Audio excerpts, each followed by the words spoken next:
The markets are down, and I know a lot of people, and maybe this is you, are stressed out about their Bitcoin and other crypto holdings. Personally, I'm not worried, and I want to tell you why in today's video. I know it's been a few days since the Fed confirmed it's going to be holding off on its rate cuts, and prices have cooled off because of it. But today I'm going to show you why we don't actually need the Fed to cut rates for crypto to see the market pump and rally. And I'm going to back it all up with real evidence. We're also going to break down the biggest shift we've seen from the SEC. This move is putting the US at the center of the crypto universe. And we'll also go into how top companies are all racing to tokenize everything, and why Trump and his team are seizing the moment in a big way, and how maybe you should too. We've got a jam-packed video today, so without further ado, let's jump into it.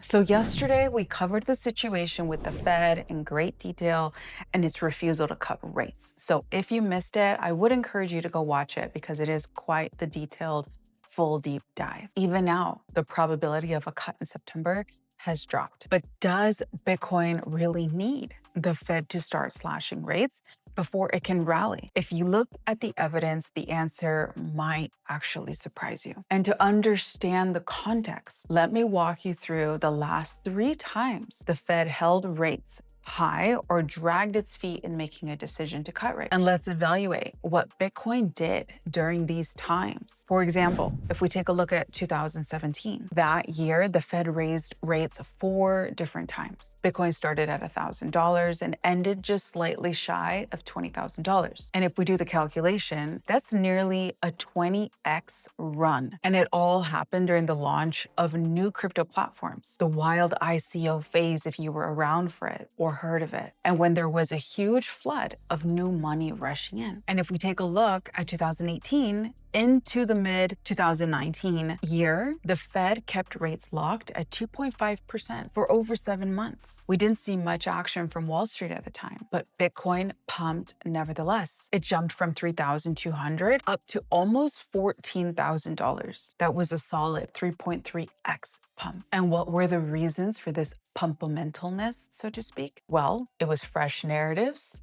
right? Like new, different trending type of crypto projects. There was also a tightening supply, and there was a sense of building anticipation in the market, which were the 3 key elements driving that pump. Now, if we fast forward to 2023 and the start of 2024, the Fed set rates at a 22-year high, 5.5%. Mainstream headlines call this the higher for longer era. Even so, Bitcoin climbed from just under $28,000 to brand new all-time highs above $73,000. The push came from ETF approvals, the halving excitement, and institutional money flowing in from all directions. So if we look at these moments, it's always new tech, surging capital, and supply squeezes that make Bitcoin move. Fed policy isn't the main character here. The bottom line is you don't need to wait for a rate cut. We don't need to wait for a rate cut to see the crypto market pump. History has shown that Bitcoin can take off whenever the right conditions spark. But when the Fed does start cutting rates and easy money starts flowing in, the upside can be truly transformational. Just look at 2020. Rate cuts hit and Bitcoin shot up from $5,000 all the way up to $64,000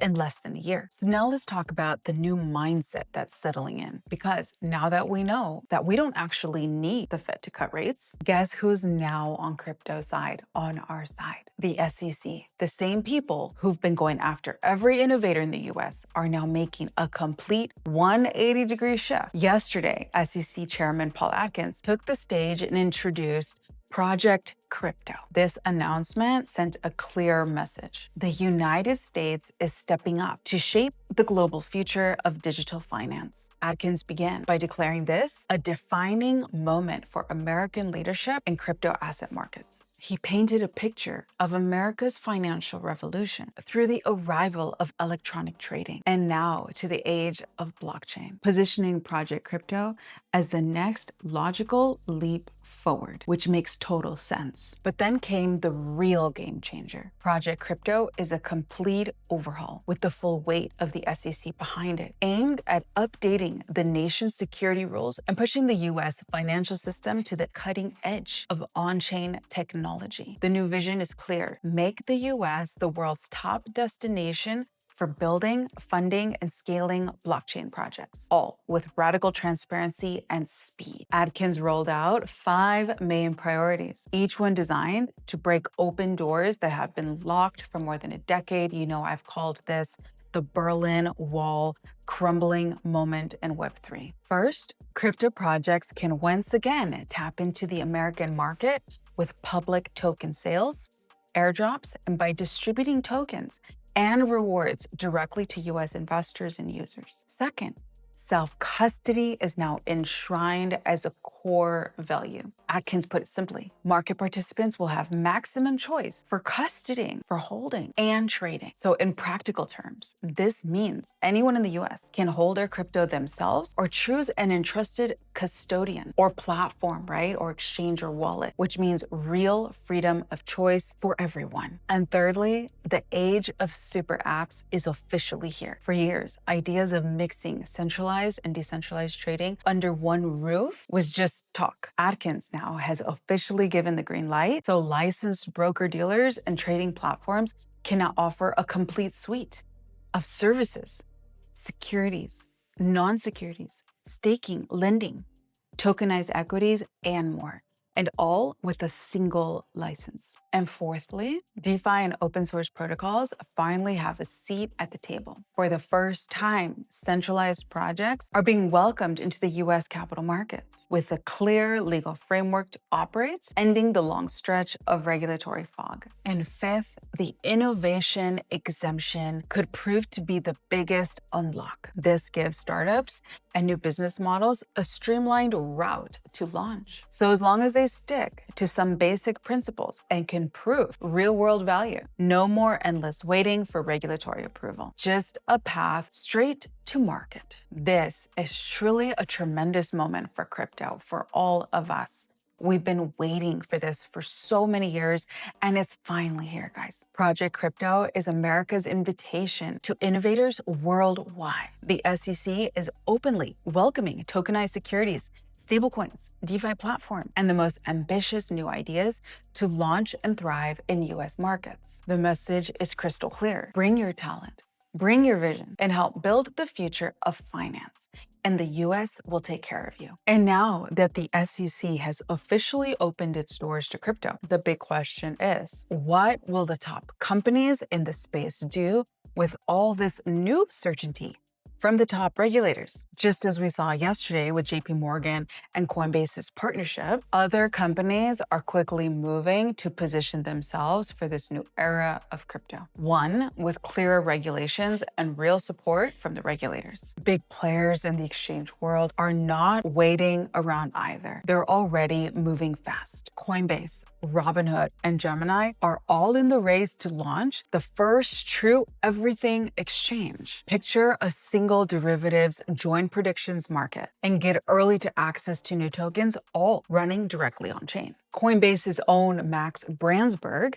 sums it up. Anything you want to trade, he says, all in one place, fully on chain. We're taking every asset, stocks, prediction markets, and beyond, and bringing them online. Their vision is to compete with every global asset marketplace out there. And on the technical forefront, Coinbase is merging traditional exchange and DeFi tech into one. They're putting money into protocols like Aerodome and plugging into their own layer 2 base. And Brian Armstrong's pitch: users will always get the best trade execution, whether it's on Coinbase or through a DEX like Aerodome. And Coinbase stands to collect fees, not just from its own marketplace, but from protocol tokens and activity on Base as well. The result is access to millions of new tokens and brand new revenue streams, with Coinbase acting as a direct bridge between traditional finance and DeFi. And the push to win the everything exchange crown is only getting more intense. On Robinhood's latest earnings call, CEO Vlad Tenev spotlighted tokenization no less than 11 times, calling it the biggest innovation in capital markets in the past 10 years. Their playbook is straightforward. Bring stock tokens from every asset, build on an Ethereum layer 2 for DeFi products, and chart a path where DeFi and TradFi are bound to intersect. And the response? Well, Robinhood's stock price jumped and new users are rolling in. In the end, all this rivalry among exchanges is set to lift the experience for everyone in crypto. So get ready. There are exciting days ahead. With all these major exchanges racing to shape the future of digital assets, it's clear that crypto is leveling up very fast. But as the rails are getting laid down and new products go live, the real question is, who is putting serious money on the line? Let's take a look at the institutions that are quietly loading up on Bitcoin and changing the game for everyone. First, one of the biggest stories, Strategy. Michael Saylor's company. They just announced a $10 billion profit for Q2. Their BTC holdings soared nearly 20% in just one quarter, reaching 628,800 coins. Over 3% of Bitcoin's entire supply. The accumulation streak continues. Michael Saylor is actually now raising another $4.2 billion to buy even more Bitcoin. And he's pointed straight at the White House's new pro-crypto policy and the SEC's leadership as key reasons behind this momentum. Saylor's playbook is catching on. Other public companies are pouring record amounts into digital asset treasuries. In July alone, for instance, 8 of the top 10 funding rounds worth $4.9 billion were just allocated to 2 digital asset treasury moves, including names like Marathon and the biggest asset managers. Coinbase is moving aggressively as well. In Q2, they added another 2,509 Bitcoin to their stack, which now holds a total of 11,776 coins at a $740 million cost basis. Brian Armstrong has made his stance clear. Coinbase is long Bitcoin, meaning they're bullish Bitcoin. We keep buying more, he says. When a CEO with this level of access and visibility is backing up the truck on Bitcoin, that's a signal that the whole market should be watching. And the ETF flows are pushing new boundaries too. BlackRock's iBet Bitcoin ETF brought in $87 billion with 1 million new clients joining, 3/4 of whom have never invested in BlackRock before. This is a massive influx. Nearly 1/3 of these new customers ended up purchasing other iShare ETFs too, showing that Bitcoin is now the entry point for both retail and Wall Street to get exposure to digital assets. You can bet Vanguard is watching closely too. They do not want to lose ground on this new competition. So tying it all together, a fresh Deloitte survey shows that 99% of CFOs at companies are making over $1 billion annually, expect crypto to have a place in their business over the long term. And what stands out even more is almost 40% of CFOs at the largest firms, those with $10 billion or more in annual revenue, say they're planning to adopt crypto for investments or payments within the next 2 years. And guys, before we wrap everything up, can you guess who else is taking advantage of this all? It's not hard to guess, really.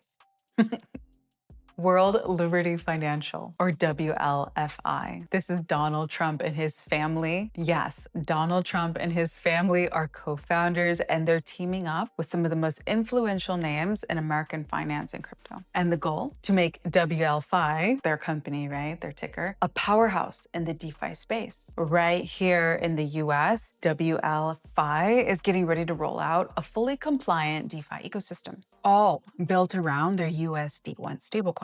This isn't just another stablecoin on the block. USD1, their stablecoin, exploded past $2 billion in circulation within days, landing it straight into the world's top 5 stablecoins. Every single USD1 is backed by US dollars and treasuries, operating under the brand name Genius Act. So this gives it, of course, a level of legitimacy and regulation that's been missing in most of the crypto world. And here's why this matters on a national level, I would say in the US. It matters because the US government has been searching for new buyers of its treasury debt. This has been the major problem. And stablecoins like USD1 are now amongst the largest holders on the planet. By using treasuries as collateral, the crypto world is directly helping finance America, bridging digital assets with the traditional financial system in a way we've never seen before. And we're seeing the Abu Dhabi MGX fund settled a $2 billion equity deal on Binance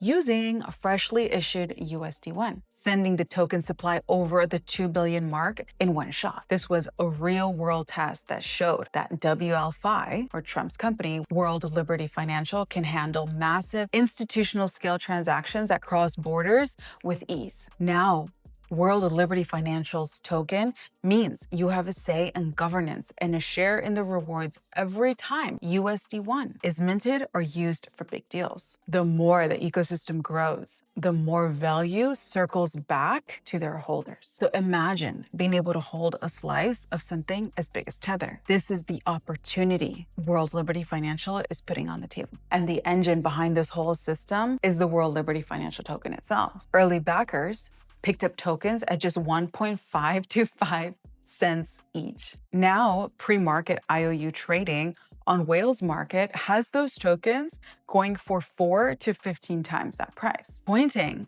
towards a possible 20 to 25 billion fully diluted valuation. So big names are piling in. Justin Sun has already committed 75 million and is building deep integrations with Tron. Aave is jumping on board too, launching a dedicated lending market for World Liberty Financial and sharing protocol revenue with both token holders and the DAO. WLFi, their token, is carving out its own lane in crypto, bringing together regulatory clarity, major financial infrastructure, and the Trump brand. And all of this is starting to attract serious institutional capital at a pace the industry has not seen before. So here's where we stand right now. Bitcoin's track record shows it can run without waiting for the Fed. When the rate cuts do come, the tailwinds for crypto and Bitcoin could be huge. This is a new era for the entire industry. The SEC is finally rolling out the welcome mat, and the US is putting its weight behind digital assets. Trump is keeping his promises on crypto,